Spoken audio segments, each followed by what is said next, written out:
आणि यानंतर पुन्हा एकदा वळूयात गोविंदा यांच्या बातमीकडे। गोविंदा आणि त्यांच्या पत्नीमध्ये सारं काही आलबेल नाही अशा चर्चा गेल्या काही दिवसांपासून सुरू होत्या आणि आता दोघांमध्ये सुद्धा घटस्फोट होण्याची चर्चा आहे। कारण गोविंदा यांच्या पत्नीने वांद्र्यामधल्या फॅमिली कोर्टामध्ये घटस्फोटासाठी अर्ज केला असल्याची माहिती समोर येते आणि या कोर्टाने गोविंदा यांना समन्सही बजावलं असल्याची शक्यता आहे।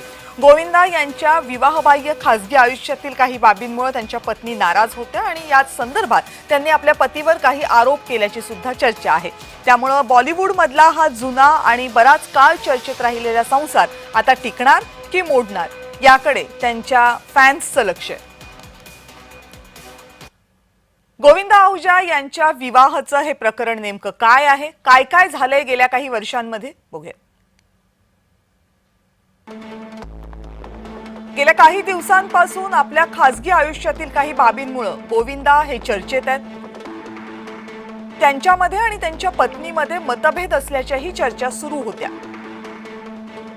सुनीता आहुजा यांच्याकडून वांद्र्यातल्या कौटुंबिक न्यायालयामध्ये घटस्फोटासाठी अर्ज केला गेला असल्याची माहिती आहे आणि या अर्जामध्ये गोविंदावर अनेक आरोपही लावण्यात आलेले आहेत। गोविंदावर फसवणुकीचा आणि दुखावल्याचा आरोप लावण्यात आलाय। गेल्या काही दिवसांपासून गोविंदा खासगी आयुष्यामध्ये जो चर्चेत होता त्या चर्चेला आता या अर्जामुळे काहीसं बळ मिळाले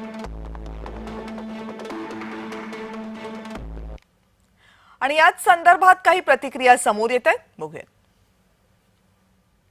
अलग अलग रहते मतलब जब उन्होंने पॉलिटिक्स ज्वाइन किया था तब मेरी बेटी जवान हो रही थी तो सारे कार्यकर्ता घर पे आते थे। तो अब जवान बेटी है, हम शॉर्ट्स पहन के घर पे घूमते हैं, तो इसलिए हमने सामने ऑफिस लिया था।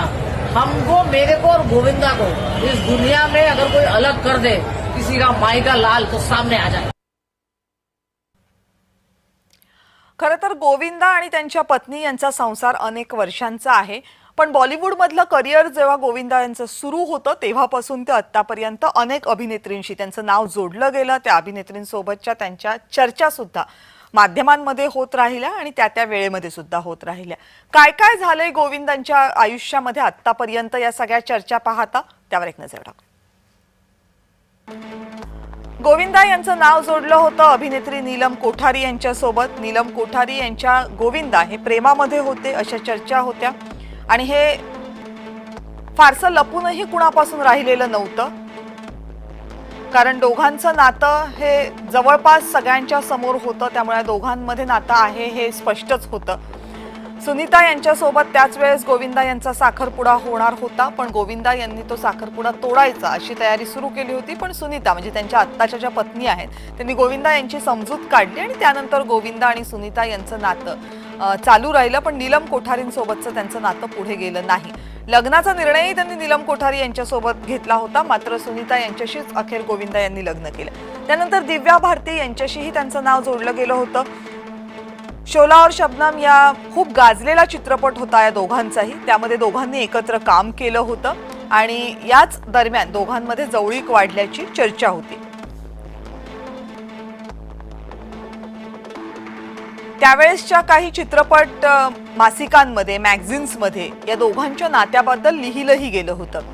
गोविंदा यांचं नाव रवीना टंडन या अभिनेत्रीशी सुद्धा जोडलं गेलं होतं। चित्रपटाच्या शूटिंग दरम्यान या दोघांमध्ये जवळीक वाढल्याच्या चर्चा अनेकदा होत्या। गोविंदा हे विवाहित होते मात्र, कारण जेव्हा त्यांचं नाव रवीना टंडन यांच्याशी जोडलं गेलं होतं तेव्हा सुनीता यांच्याशी त्यांचा विवाह झालेला होता, त्यामुळे हे नातं पुढे गेलं नाही। पण रवीना टंडन यांनी गोविंदा यांच्यासोबत विवाहाची इच्छा बोलून दाखवली होती असा दावा आहे। याशिवाय माधुरी दीक्षित यांच्यासोबतही गोविंदा यांचं नातं असल्याचा चर्चा होत्या। दोघांच्या अफेअरची जोरदार चर्चा त्यावेळेस माध्यमांमध्ये होती आणि दोघं एकमेकांना डेट करत असल्याचं सुद्धा बोललं जातं।